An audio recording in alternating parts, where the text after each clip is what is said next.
What's going on YouTube? JT is born here, and welcome back to another edition of my DC Comics solicitations videos, discussion videos, whatever you want to call it. But anyways, we're going to be talking about the September 2023 solicitations, Batman, Superman, Wonder Woman, all DC September 2023 comics revealed. So this is coming out after the whole Night Terrors event fiasco, which is taking up literally every title for a 2-month event, which is just ridiculous that they're doing that, and I'm going to have to cover the entire thing.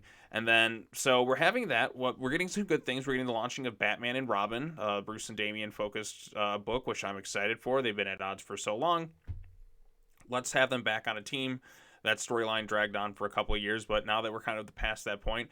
But we're also getting the start of another taking over of Gotham War, if you will, which is just, we've done this, is every villain just gonna be the same thing? We did Joker War, City of Bane, Fear State, Failsafe. I mean, I feel like every villain has taken over Gotham, but this one will be a little bit more interesting because it's gonna be Batman versus Catwoman, and I'm all for it, to be honest. I was okay. I was happy with them a while back. We're like, oh, we're finally gonna get married issue 50 and all that. Okay, that could be an interesting new direction. Let them be happy.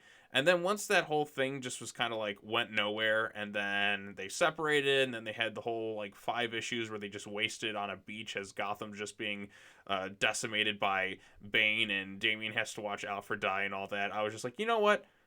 No, I'm good. It made me adamantly grow to dislike those two as a couple. I'm okay with it in other media, like the Arkham games. I think it worked fine, and Batman Returns I think is the best it's ever been. But in terms of the mainline comics, I am done with Batcats. So I'm actually all for them being at odds and fighting, if you will. That to me is okay, cool. We can move on from that. We can have them be at odds, like Catwoman be a little bit more villainous again. So that has me excited. So, but it's just another event right after a huge event, and it's kind of like taking over the city again. But anyways, Batman and Robin #1. Written by Joshua Williamson. From Batman vs. Robin to Night Terrors, a lot has happened between the dynamic duo, but now they are back together and ready to fight crime in Gotham. Just in time for Batman's most monstrous rogues to team up to turn the city into an urban jungle. A new villain watches from the shadows, intent on revenge, with a plot to turn one of Batman's greatest assets against him. Can Damian help his father solve the case before it's too late? A brand new, fun, and exciting father and son adventure begins from DC Comics architect Joshua Williamson and superstar artist Simone DeMeo. So yes, I'm looking forward to this. I guess Damien's also going back to school. You get the Robin Mobile and all that. This is comic of the month for me. Obviously, I got a little bit biased towards it, but I'm finally excited that they're back working together. It's been going on since for 5 years. They were kind of at odds for a while, and now it's kind of we're past that storyline. We have no reason to kind of retread it again. So we're good. We're moving in a forward positive direction with that, if you will. So yes, also on top of that, we got another #1, Birds of Prey #1 with Harley Quinn in there. No Oracle and no Huntress. So why is it called Birds of Prey? I guess Black Canary's in there, we have Cass Batgirl, so at least she's going to be in that one.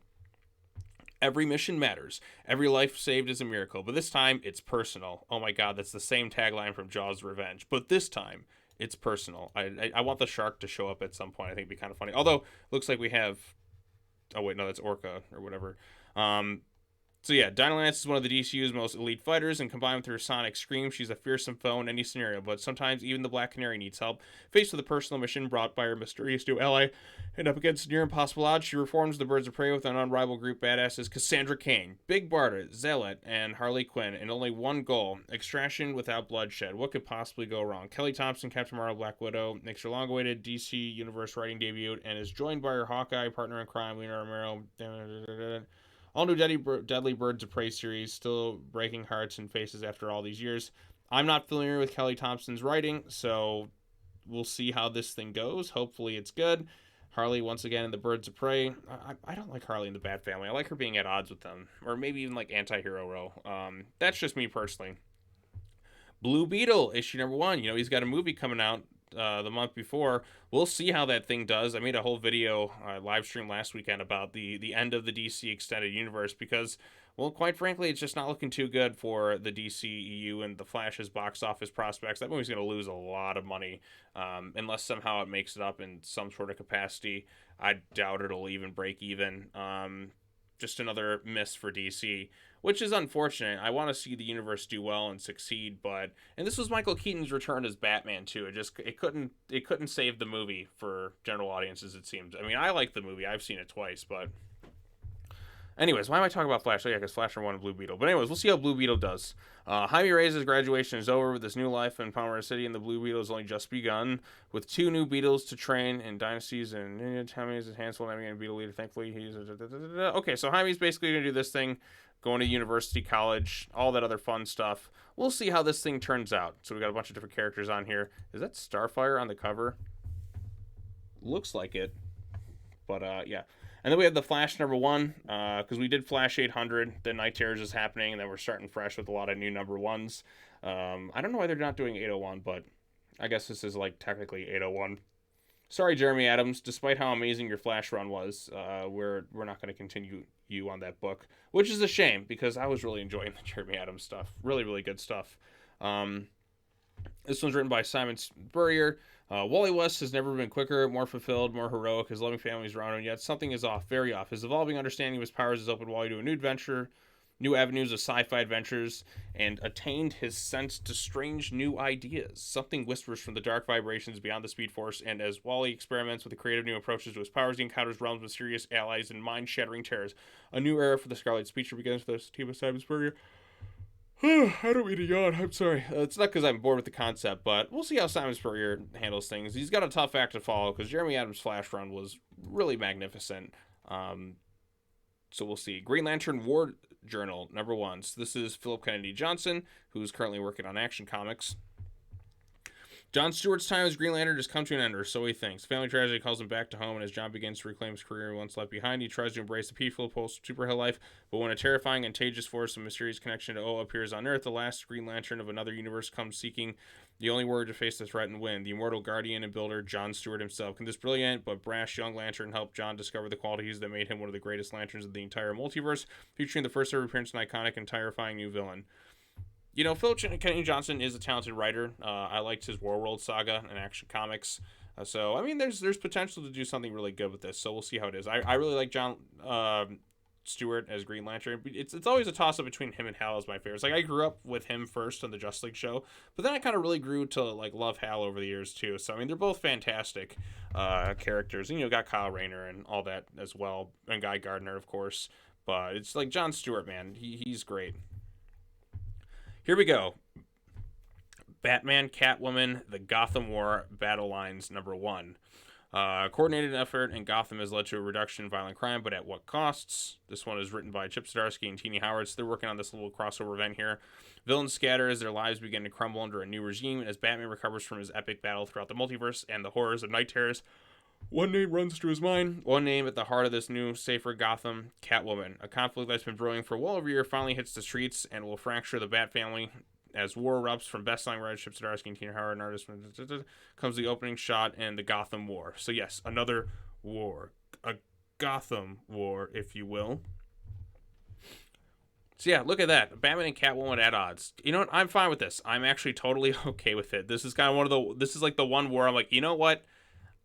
DC like really messed up that relationship so badly and just made me like despise it in current comics the way it was kind of written, to the point where I'm like, I don't want to see it anymore. Let them be at odds. So I'm actually okay with this one. I do think it's ridiculous how we're getting another event right after Night Terrors, but here we go again. Hopefully it just sticks to Batman and Catwoman. It doesn't bleed over into the other like Batman books like Detective Comics and all that. I don't know if I saw Detective Comics this month. I'll have to look again. The Gotham War Red Hood #1.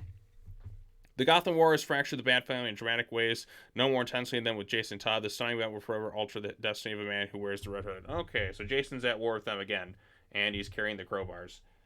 But yeah, you know what? Jason's leaning on the same team. I'm fine with it. Let them team up. Let them kick ass together. They're cool and all. So Matt Rosenberg's gonna be writing that. He seems to be writing like pretty much like so much Jason Todd stuff. He did Task Force Z, and I think he did some other things. So this is a 2-part story right here. So it's gonna carry over into the next thing. I'm kind of surprised. Batman issue #137 by Chip Zdarsky. Batman descends a Gotham City full of rage and force, more driven than ever to save his home. But the new landscape has turned friends into foes. Can anyone stop his reign terror? Should they? The Gotham War continues in the second chapter. Catwoman, number 57. Look at them on the cover right there. Come on, Batman. You can see past this thought. Let's see what happens here. The Gotham War Part 3, while Batman finds himself more and more isolated, Selina is never alone. With a volunteer army and 2 powerful generals by her side, the ballet between her and Bruce enters its next act with a shocking twist. So where's this one set in the storyline? Is this like, it says Part 1 and Part 2, but this is kind of part it. This is technically Part 1 right here. Yeah, so that's Part 1. This is Part 2, if you will, and then this is Part 3. Okay. The Penguin, number 2. The Penguin. So I just want to say that in the Adam West-esque voice, but I can't quite say it. Oswald Cobblepot is preparing to take back Gotham Underworld at the behest of the U.S. government, but to wage this war, he's going to need some ruthless soldiers. For starters, to help the merciless assassin Penguin first encounter the epic Batman killing time, but can Penguin free the help from a prison of his own making? Whoever wins, everyone dies. The toughest... Oh, but shit, I'm yawning quite like crazy. I'm sorry, everyone. The Tough as Nails series continues. So there you go. Tom King, Penguin. I don't even know. Batman, the Brave and the Bold. I feel like everything's been Batman that I've looked at so far. Lots and lots of Batman. It's not DC Comics, it's Batman Comics. Yeah, so the shocking finale of the horrific groundbreaking first encounter of Batman and the Joker. Stormwatch is on the trail of an old person. Amelia Harcourt is back from the dead thanks to Amanda Waller. Oh, yeah, that's right. Was she even a character beforehand? James Gunn made her. I don't know. I have to look into it again. But anyway, so yeah, like Batman the Brave and the Bold. I need to read. I haven't read like issue 1 of it at all because like I just decided I'm like I don't feel like covering it, so I'll just kind of read that in the DC app as it kind of the issues kind of come. That's gonna be like a series I just want to read leisurely. Detective Comics number 1074 by Ron V. Oh my goodness, this Asmer storyline is still going on. And Asmer Demon is tethered to Batman. Now it's up to Bruce's inner demons to save him from this very real one. But what about the Barbados entity that's been lurking beside them? Is the real Barbados or simply a figment of Batman's internal struggles? And more importantly, whose side is it on? So yes, this Asmer and Orkham family storyline is still ongoing. So it looks like after this month they're going to hop on. We're going to take a break with all the Night Terror stuff and then move on to the next thing. So that should be fun, everyone. Okay, Nightwing number 106. So, what issue did I just cover? I think I just covered like issue 105 recently on the channel. And then that issue was just done in like a complete first-person perspective. Let me check really quick. Yes. So, after we just reintroduced Heartless again, and I was thinking, okay, we're going to finally move on and finish that Heartless storyline. Nope. Looks like we're pushing that storyline back again.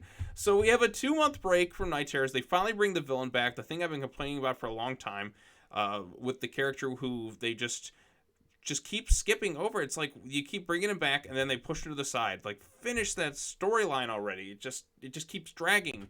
Like, he's been going on for over 2 years. It's like they forgot about him. And then he finally comes back just to make a brief appearance in Nightwing 105, and now we're doing something different. Sail the high seas with Nightwing and Batgirl as they journey across the ocean in search for the Hold's secret society that dates back to when Bloodhaven was founded. We saw previously in Nightwing 99 that the Hold's vault had several safes, and here we'll find out there has always been one left for Nightwing. So yeah, are they going to fight a Kraken or something? Shouldn't they get like Aquaman or something in this issue to help them? Or Garth? Oh wait, no, Garth is with Brother Eternity, I guess. I don't know. Harl's Quinn, issue number 32, written by Teenie Howard. Ahoy, I've returned from Night Terrors fresh-faced and well-rested. Oh geez. Looks like my new friend, Interdimensional Monarch, who's totally still threatening murder. Okay, so Night Terrors leftover stuff, yada yada yada. Poison Ivy number 14 by G. Willow Wilson. Ivy's back in Gotham City. Boy, there's so many Batman related stuff right there. But oh my goodness, what's this? A comic that has to do with Batman. Look at Wonder Woman. Like everything up to here is something Batman related. Oh, Green Lantern and Flash. Okay, so Blue Beetle. Okay, my bad. But yes, finally, something else that isn't Batman related. Wonder Woman number 1. Okay, so after 800, I guess they're going back to just issue number 1s. Cool. We'll see how Tom King does with this thing. I mean, the Wonder Woman sales, I guess, weren't very good for a while, so I didn't read issue number 800. I've heard kind of mixed things about it. They introduced kind of a new character named Trinity.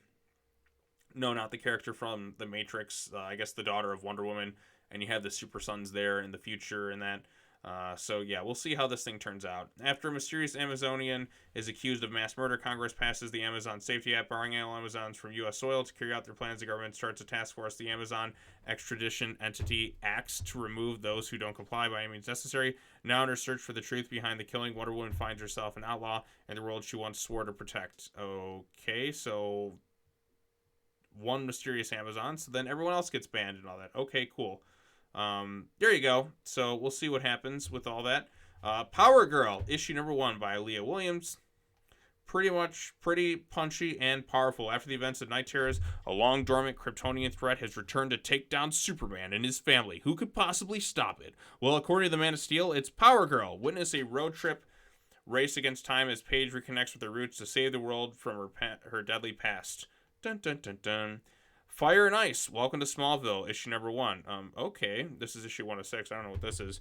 Things could not possibly be worse for Fire and Ice and Beatrice DaCosta's professional opinion. Superman sent the former Justice League panicking for Smallville following an extremely public and utterly disastrous mission that was all Guy Gardner's fault. Thank you very much. And in doing so, doomed them to a fate worse than death. Irrelevance. Ice finds herself drawn to the quiet life and dreams of planting roots, but Fire will do just about anything to get the heck out of Dodge and back on the hero circuit, including challenging the DCU's biggest villains to a knockdown, drag-out live stream brawl in the streets of Smallville. Rasha's timely, unflicting comedy about decades-long friendship on the brink of disaster and what it means to be a superhero at a crossroads in your life. Fire and Ice, Welcome to Smallville reintroduces the iconic duo to the dawn of DC, and a series from rising star Joanne Starrer, the gimmick star in City Moon Girl. Okay. There you go. I'm not really familiar with these two characters, so we'll see how that turns out. Green Lantern, number 3, written by Jeremy Adams and Philip Kennedy Johnson.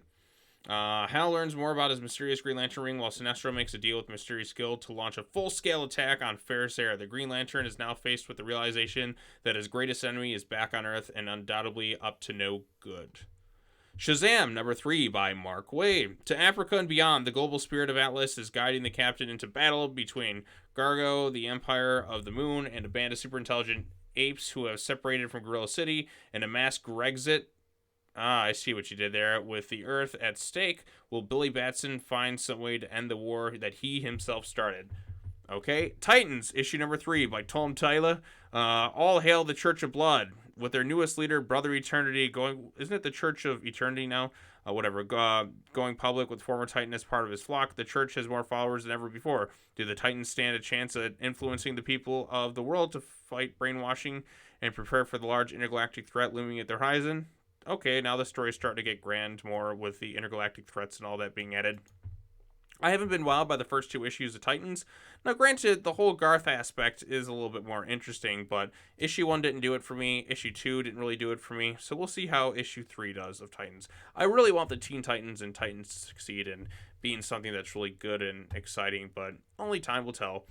Cyborg, number 3 by Morgan Hampton. AI Silas Stone reveals all. The truth behind Solus CEO Marcus Wilcox's connection to Silas is uncovered. Cyborg needs to do some corporate espionage to get to the bottom of the shady activity. If that wasn't enough for Victor Stone to deal with, an old enemy from his Teen Titans days is on the Solus payroll. Teen Titans the animated series villain Atlas makes his DC Comics debut and is ready for a rematch. Oh yeah, Atlas. I'm trying to remember that character. I've watched every episode of Teen Titans, but it's been a few years. I may need to revisit it at some point. Superman issue number 6. So I did just cover Superman issue number 5, and that issue ended on a really exciting cliffhanger. The shitty part is I had to wait 2 months for Night Terrors in order to kind of get back to it. But yeah. Following the shocking cliffhanger of Superman number 5 in the events of Night Terror, Superman has learned that Lex Luthor kept a prisoner beneath Stryker's Island for decades. Who are they and why Lex locked them up? Can Superman unlock the secrets of the Chained? Featuring guest artist Gleb Melnikov. Oh, Gleb's going to be taking over for this specific issue. Now, Jamal Campbell did such a terrific job on the first 5 issues. I think he might just need a little break. But Gleb and Josh together, it's making me reminiscent of the Robin days. And I do miss the Robin days. But we're getting Batman and Robin. I kind of wish Gleb was on that one too. But you know what? We're going to have Simone DeMeo on that book. So we'll see how that one turns out. Action Comics, number 1057, Philip Kennedy Johnson, Dan Jurgens, and Magdalene Visaggio. I think that's how you pronounce it. Art by Rafa Sanelli, Lee Wilkes, and Matthew Clark. As the Super Family and Steelworks rebuild their city, a new golden age of Metropolis has begun, and not everyone is happy about it, as the charismatic but volatile young terrorist leader Nora Stone reveals herself and her vision for a city without Kryptonians. Members of the super family inexplicably start losing their powers, and a new team of metahumans emerges to take their place. Who is Nora Stone, and what's her strange obsession with Clark Kent? The newest arc of Action Comics begins here. Dun dun dun. And then we have Green Arrow, issue number 4, which I'm looking forward to. Williamson once again back again. Years ago, Oliver Queen died and was resurrected by his good old buddy Hal Jordan. But it wasn't really Hal, it was Parallax. And did no one think that would come with a cost? Now Parallax has returned to collect. Okay, that's interesting. Meanwhile, Arsenal and Black Canary search for Oliver Queen leads them to a long-lost Green Arrow family member who isn't so happy to be found. I wonder who that could be. Hawkgirl number 3 by Jadzia Axelrod. It's Hawks versus Owls as Kendra soars to Gotham. Batman may have discovered a clue about Hawkgirl's new foe, and she's brought Galaxy and Argus as backup. Hawkgirl will need all the help she can get as she tangles with the Croc Block Street gang moments after arriving, only to rise to the skies and face the Court of Owls and a small army of talons. Okay, so Hawkgirl number 3. Superboy, the Man of Tomorrow number 6 is the final issue in this thing. It's all come down to this. Connor fights tooth and nail to protect the victims of Dominator X, but when the dust settles, what will it mean for Superboy's future as a hero? I think this was set before like Action Comics something. So it's kind of set in the past. So obviously he's gonna be okay in some capacity. Steelworks issue number 4 by Michael Doran, issue 4 of 6. Centennial Day under siege as crowds gather for Metropolis' biggest annual celebration. Centennial Day, danger lurks on the horizon as Charles Walker III and his deadly silver must plan their endgame against John Henry Irons. When the Steelworks attack turns on its creators, Steel will need the help of the entire super family to turn the tides. But is that their true plan? Unstoppable Doom Patrol number 6, written by Dennis Culver. General and Morales launches against the Doom Patrol right in the heart of their home base, the Shelter. Caught off guard, the team must stop the General's army from killing all the metahumans they're sworn to protect. Fortunately, they won't have to do it alone, as the all-new Flex Force rises to help them, but is this really... Okay, there we go. DC Ghouls just to wanna have fun. There we go, we got all this stuff right here. So this is the annual, like, looks like the Halloween... Oh, this is bleeding into October solicitations a little bit.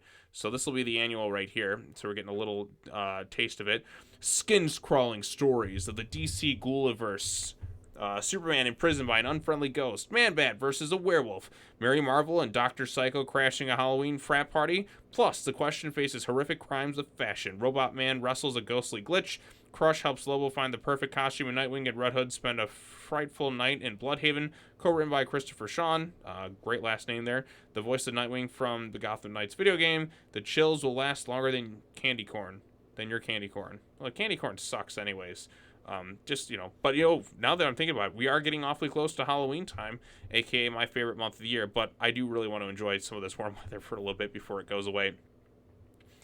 Story uncovered by Raphael Grandpa, variant covered by Jim Lee, all these different things. Raphael Grandpa, Batman, Gargoyles of Gotham. When you chase your own shadow, it leads you into the abyss. In a Gotham City where every day feels darker and more irredeemable than the last, Batman makes a definitive choice to kill off the Bruce Wayne identity for good, embrace the cowl full time. But though he knows the streets of Gotham, Batman will soon come to find that he hardly knows himself. A serial killer is on the loose. While the murder victims seem random at first, every clue draws Batman closer to the terrifying truth that they're all connected, not just to each other, but to him. When an all-new rogues gallery of utterly depraved villains begins to emerge from the depths of the city, Batman will have to contend with the very nature of evil, including that which lurks inside the darkest corners of his own heart, to face what's coming for his city. Batman Gargoyle of Gotham brings Raphael Grandpa's twisted version of both the Dark Knight and the city of Gotham to life. In a DC writing debut, they'll reach the icy black tendrils into the deepest and darkest corners of human nature and leave you gasping for breath and for more. So there you go. There's a black and white version. With comics, the black and white versions don't look quite as good off the page. Sometimes it's kind of like with the art style, it's hard to see. But this looks like just some sort of okay, this is a DC Black Label Elseworld story. It's going to be a very, very dark thing. Bruce Wayne is gone. It's just 100% Batman. So it could make for a really good story. I have no idea who this writer is, if they're any good or not. But they have a Jim Lee variant cover, so maybe that's a positive sign. I don't know. Superman. The Last Days of Lex Luthor number 2, written by Mark Waid, issue 2 of 3. Superman continues his mission to find a cure for what's killing Lex Luthor. When the present has no answers, maybe the future will. But will the Legion of Superheroes help Clark find a cure for a man like Luthor? Batman White Knight presents Generation Joker number 5. I have not read a single White Knight comic book. Like this whole Sean Murphy thing. Not read a single one. Not one at all. So I don't know if they're any good or not. But Love Never Dies, now captured by Harley Quinn, has left Rice and Jackie in the grasp of Joker's other maniacal ex-girlfriend, Riot. So, and then Batman #1 Fast Mail Edition, Fast Mail Edition, Fast Mail Edition, Fast Mail Editions. Batman Beyond, Neo Gothic, issue #3, written by Colin Kelly and Jackson Lansing. So in the darkness beyond, a looming threat awaits. Behold, the Court of Owls. But who do they seek and why? After escaping the wrath of Killer Croc, Batman comes face to face with the most terrifying court to ever exist. But in order to get the answer he seeks, he must be willing to make the ultimate sacrifice. Can Batman act against his mission to protect all this, and the truth behind the magic is revealed? Have not read this comic book yet, but maybe it's good. Batman Incorporated, issue #12, written by Ed Brisson. Batman Incorporated no more. As the Joker Incorporated storyline comes to its bloody conclusion, Batman Incorporated is left divided. They've crossed lines they swore they never would in the name of protecting the innocent. Now they're left to cope with the fallout. They may have won the battle, but did the Joker win the war? Batman Superman World's Finest, issue #19, a fantastic series. The origin of the World's Finest team concludes. What of all things could tie the Riddler and the Phantom Zone together, and what secrets will the Dark Knight and the Man of Steel learn about one another that will define their friendship? All this and will lead into an upcoming event set in the present day. Dun dun dun dun. Good stuff. World's Finest is a good book. You should read it. City Boy, #5 of 6. Fall City Boy discovers mysterious power allows him to control ants, but such power disturbs the natural order of the green, and when none other than Swamp Thing appears, the two quickly clash with their contrasting powers. As they face off, a startling revelation is made, and Cameron gets a better understanding where his City Boy powers originate from.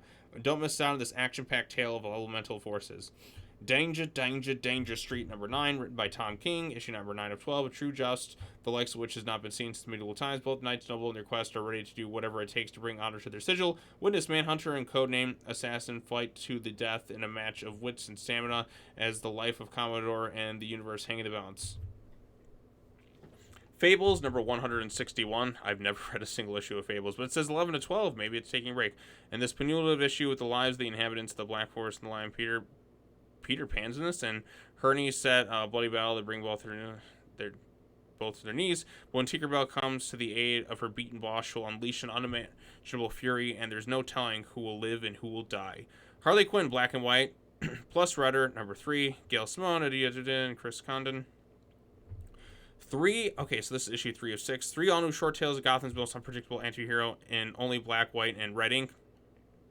In this issue, superstar writer Gail Simone returns to DC with a hilarious story sending Harley Quinn to Ran, with Domino artist David Baldian writing along the Zeta Beam. Monkey Meat and Teenage Mutant Ninja Turtles breakout. Junie Ba teams up with other writer to give Harley the perfect cure for the breakup blues. A Kitten plus the Texas Blood hitmakers Chris Condon and So-and-So Tell You Twisted Fate, where Harley Quinzel never fell for the Joker. Okay, that's an interesting one. Looney Tunes, #274 by Ivan Cohen. Again, I have never seen a Looney Tunes comic book in at my local comic book shop. Approached with an exciting assignment for... where was I at? Approached with an exciting assignment for Prolific Museum, where Porky Pig and his spoiled apprentice Daffy Duck set sail towards a mysterious island on a new adventure. Can they find the hidden article before the island gets the better of them? So, I don't know. 274 issues, though. It's a lot. Mad Magazine, #34. So, it's just Mad Magazine doing a little stick right there. Peacemaker, what a joke. Tries Hard, issue #5. Now, it's kind of funny how Peacemaker was in, like, nothing, and then all of a sudden the show, and that comes out, and he's, like, hugely popular now. What does the Brain's master plan have to do with the Red Bee? As it turns out, Richard's tragic past provides him with the strength his old bones need to defend Peacemaker and help him rescue Bruce Wayne, the dog, not the billionaire, remember? Spirit World, issue #5. So, the collective is hungry to collect more spirits and bodies to absorb. So this is issue 5 of 6, making it even scarier and more powerful being, but is not enough. So it begins to chase after the most delicious of memories. Bowen and Popo get taken by the collective. It's up for Xanth and Batgirl to pull them out of the conjoined body parts before they get melded on as well permanently. As Popo fights to hold on to her memories as much as possible, we discover her secret origin and why she has such a soft spot for orphans. I've not read any of Spirit World, but it has an interesting premise, so maybe I should go back and check it out. Static Shadows of Dakota, issue #7 by Nicholas Draper and Vidianella.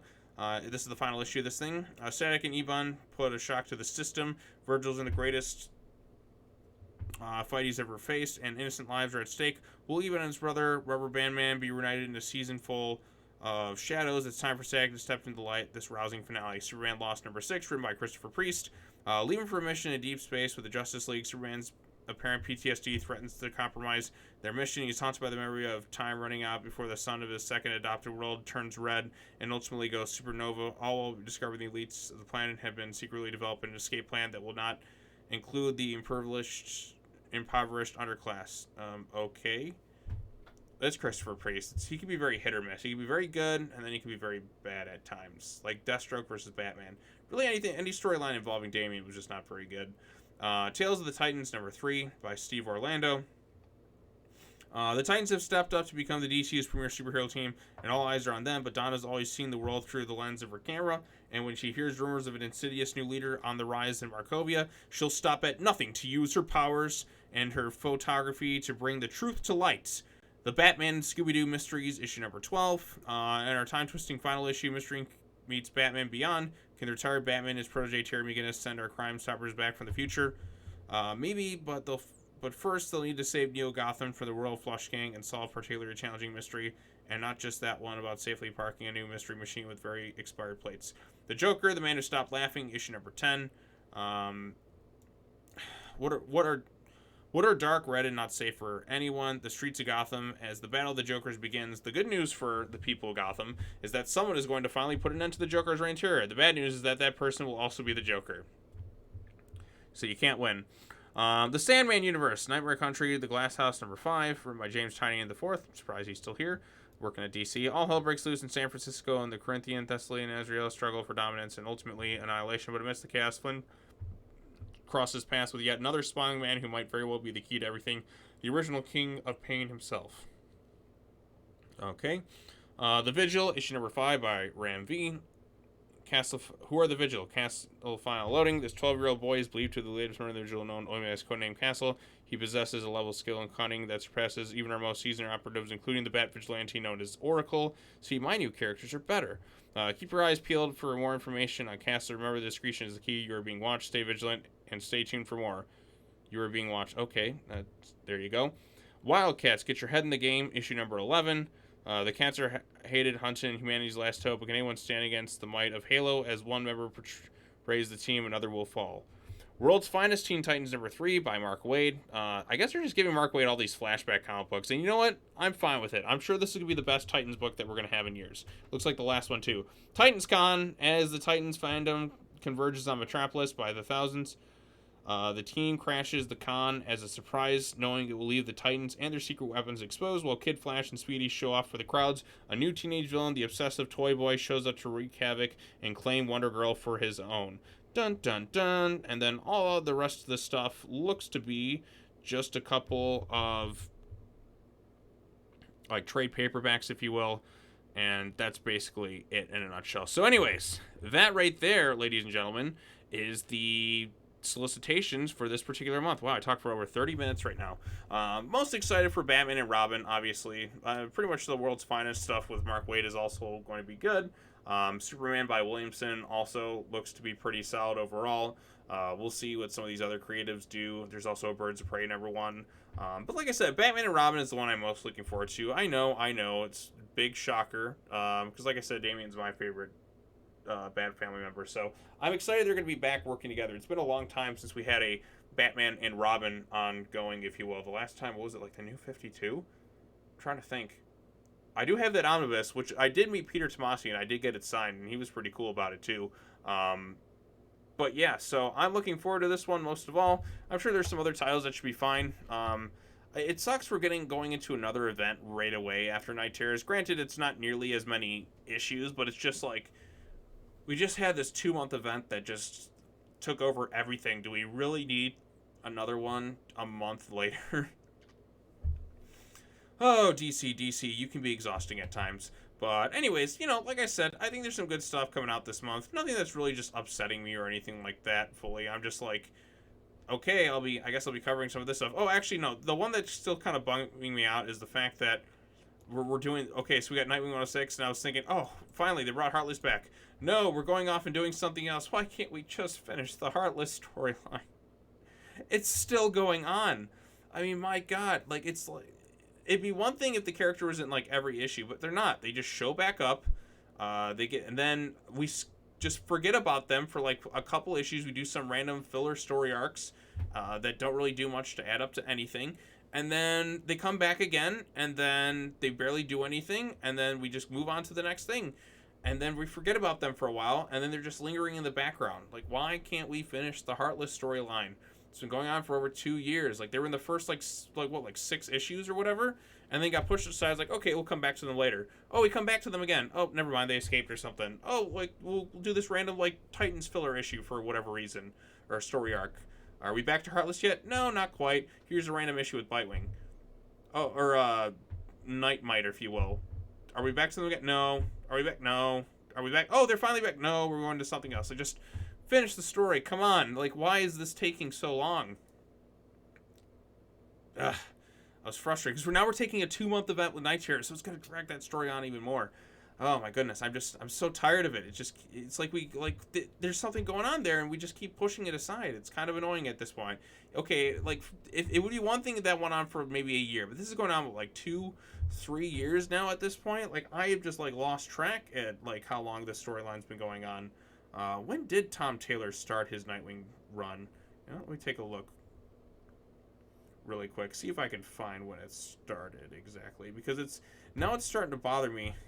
The fact that we have not like done anything with it.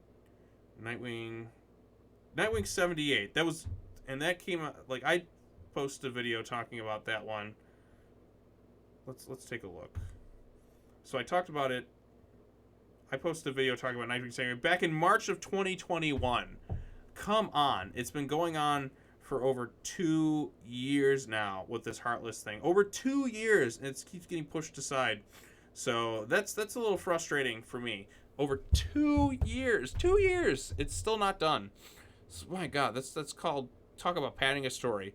But anyways, like I said, there's some stuff that should be good. John Stewart fans, you're gonna get a Green Lantern focused storyline with him, and then there's gonna be also like one that seems to be more of a Hal focused one as well. So you can't lose there. Titans will be, I don't know.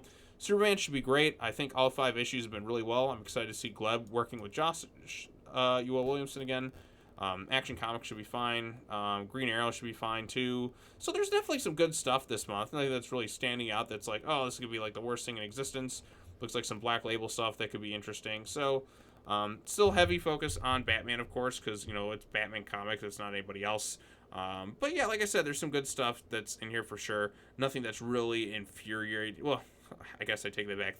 The fact that the Heartless thing is just not being like taken care of right away is still kind of like frustrating me, because it's like, you start this thing and it's like, are we ever gonna finish it? Watch, it'll be a year from now and we'll still not be done. So yeah, I'm just a little peeved about that one because it's still going on. But anyways, I have rambled on long enough. What do you all think of this month's solicitations? Do you like them? Are you feeling excited?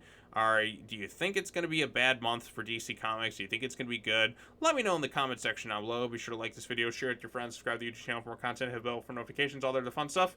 I got more videos coming up, but I want to get this solicitations video out there first and foremost. Since the solicitations actually dropped a few days ago, just haven't had the chance to record it yet. So looking forward to all that. I do have a Skull Island video I want to talk about. I don't know if I'll do a live stream or something else, just a quick discussion, and maybe I'll do something else down the road with it, but it's definitely something I want to talk about. So yeah. All right, well, that's all I have to say. As always, take care now. Bye-bye then, and I will see you all in the next video. Peace out, everybody.